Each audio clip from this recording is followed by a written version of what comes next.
자, 여러분 반갑습니다. 개미TV의 김창겸입니다. 자, 오늘은요, 어떤 이야기를 할 거냐면, 민족유일당 운동? 자, 이거에 대한 이야기를 해볼게요. 민족유일당 운동이라는 게 뭐냐면, 이념을 뛰어넘어서 좌익과 우익이 함께, 자, 손을 잡고 어떤 민족운동을 전개했었던, 이게 좌우합작 운동, 다른 말로 민족유일당 운동이라고 하는데, 일단은 기본 개념에서 좌익과 우익, 여러분들 원래 이 좌파와 우파의 기본 개념은요, 유럽에서 어떻게 이제 유래가 된 거냐면, 왕이 이렇게 자 앉아 있었을 때 왕의 오른쪽에 쭉 서 있던 자들, 자 그들은요 지금 현재 이 왕과 지금 현재 이 정부의 법과 사상과 제도가 옳다고 믿어요. 매우 만족하는 거죠. 그러니까 옳다고 믿었기 때문에 자 이거를 바꿀 필요가 없죠. 그러니까 어떻게 됩니까? 그대로 유지해야 되는 거죠. 그래서 오른쪽에 서 있는 자들은 보수를 우리가 우익이라고 합니다. 그래서 오른쪽인데 우리 어른들이요, 오른손을 표현할 때 다른 말로 뭐라고 표현합니까? 예, 바른 손. 이쪽이 옳다는 거죠. 바르다라는 거죠. 그래서 right. 그래서 오른쪽이 우익. 지금 현재의 모습이 옳다. 그럼 반면에 왼쪽에 서 있는 자들은 지금 현재의 정부와 사상과 제도의 법, 이런 것들이 마음에 안 들어요. 뭔가 뜯어 고쳐야 됩니다. 그럼 뜯어 고쳐야 되는 거니까, 그렇지. 바로 진보입니다. 그래서 원래 좌익과 우익의 기본 개념은 여기서 시작된 겁니다. 그러니까 보수냐, 진보냐. 그러면 공산주의를 우리가 이야기할게요. 공산주의라는 건 뭐죠? 공동생산, 공동분배 이거 아닙니까? 즉 무슨 재산을 부정하는 거죠? 사유재산을 부정하는 겁니다. 근데 그 당시에 사유재산이 지금 뭐 되고 있었어요? 인정되고 있죠. 사유재산이 인정되고 있는데 자 그거를 부정해서 어떻게 돼요? 공동생산, 공동분배로 바꾸려고 하는 거죠. 그러니까 이거는 뭡니까?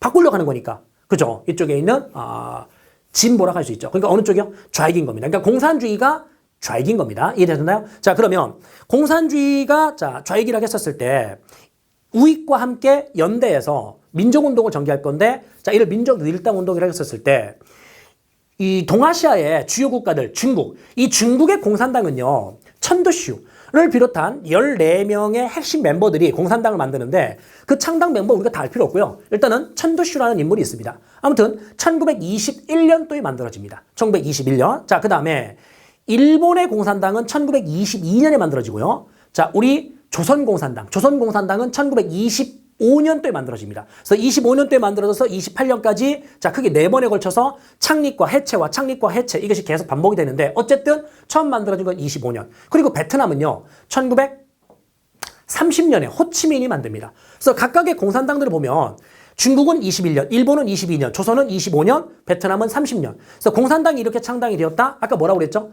여기는 이념을 뛰어나서 손잡는 게 민족유일당 운동이라고 했는데 그러면 동아시아의 주요 국가들이 일본 제국주의 침략에 맞서기 위한 자 민족유일당 운동, 좌우합작 운동은 아무리 빨라도 20년대부터 나타나야 된다는 겁니다. 20년대. 그래서 가장 대표적인 민족유일당 운동을 우리가 이야기를 한다면 중국 같은 경우는 그렇지. 바로 국공합작입니다. 그러니까 국민당이라는 정당과 공산당이라는 정당이 합작을 해서 외세에 저항을 하고 자 나름대로 연대 활동을 할 건데 1924년도에 1차 국공합작, 1937년도에 2차 국공합작 이렇게 크게 두 번의 국공합작이 있었죠. 이게 바로 민족유일당 운동입니다. 연대 활동이죠. 자, 그 다음에 우리나라 같은 경우는 1927년도에 뭐가 만들어지냐면 신간회라는 단체가 만들어지죠. 서울청년회라는 단체와 그리고 물산장려회. 그러니까 서울청년회는 좌익 단체고요. 그 다음에 여기 있는 물산장려회는 우익 단체인데 그들이 함께 손을 잡아서 뭘 만들게 됐다? 여기 있는 조선민흥회라는 게 만들어져요. 그 조선민흥회라는 게 만들어졌는데 그럼 조선민흥회도 민족유일당 운동입니다. 그러면 조선민흥회라는 이 민족유일당 운동이 만들어졌을 때 당시에 사회주의 단체였었던 정우회가 와우 대단한데 조선민흥회처럼 우리 또 다른 좌익 단체들도 우익 세력들과 손을 잡아볼까? 라고 손을 잡자라고 공개적인 선언을 해요. 그게 바로 정우회 선언입니다. 그 정우회 선언에 기반을 두고 바로 신간회가 만들어진 거죠. 그래서 서울청년회와 물산장려회가 결합된 게 조선민흥회고 조선민흥회가 만들어진 모습을 보고 정우회 선언이 나타나게 됐고 그 결과 신간회가 만들어졌다. 신간회가 그래서 국내 최대의 민족유일당 운동입니다. 그리고 신간회는요, 자매단체를 가지고 있었는데, 그게 바로 뭐냐면, 근우회라는 단체가 있죠. 여성들의 단체입니다. 근우회. 그래서 근우회는 근우라는 자, 그런 잡지, 기관지도 자, 발행하기도 합니다. 우리나라, 자, 조선민흥회, 그리고 신간회, 근우회, 이런 단체가 있었다. 일단 신간회만 기억합시다. 베트남은 우리가 이야기를 할 건데요. 베트남 같은 경우는 호치민이, 자, 공산당을 아까 30년에 만들었는데, 그 공산당과 베트남 국민당이라는 게 있었어요. 그래서 국민당과 공산당이 함께 손을 잡아서 1941년도에 뭘 만드냐면 베트남 독립동맹이라는 걸 만들어요.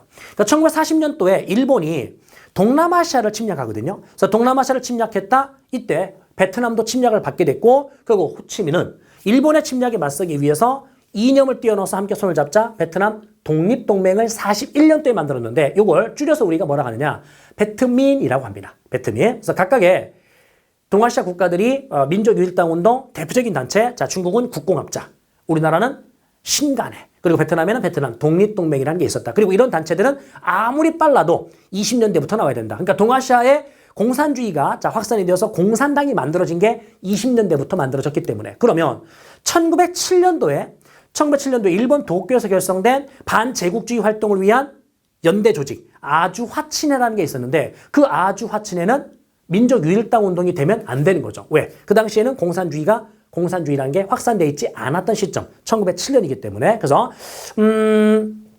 민족유일당 운동은 아무리 빨라도 몇 년대부터다? 1920년대부터다 라는 거 여러분들이 확인해 주시면 되고요. 좌익과 우익의 기본 개념은 뭐였었다는 거야? 여기 있는 우익은 보수, 지금 현재의 모습을 유지하자. 지금 현재의 법과 제도가 매우 아름다우니까. 그 다음에 여기 있는 좌익은 지금 현재의 법과 제도를 좀 바꾸자라는 진보, 요 개념에서 시작됐다는 것까지 여러분들이 참고하시면 됩니다. 예, 도움이 되셨으면 구독과 좋아요를 꼭 눌러주시고요. 또 다른 영상을 통해서 만나 뵐 수 있도록 하겠습니다.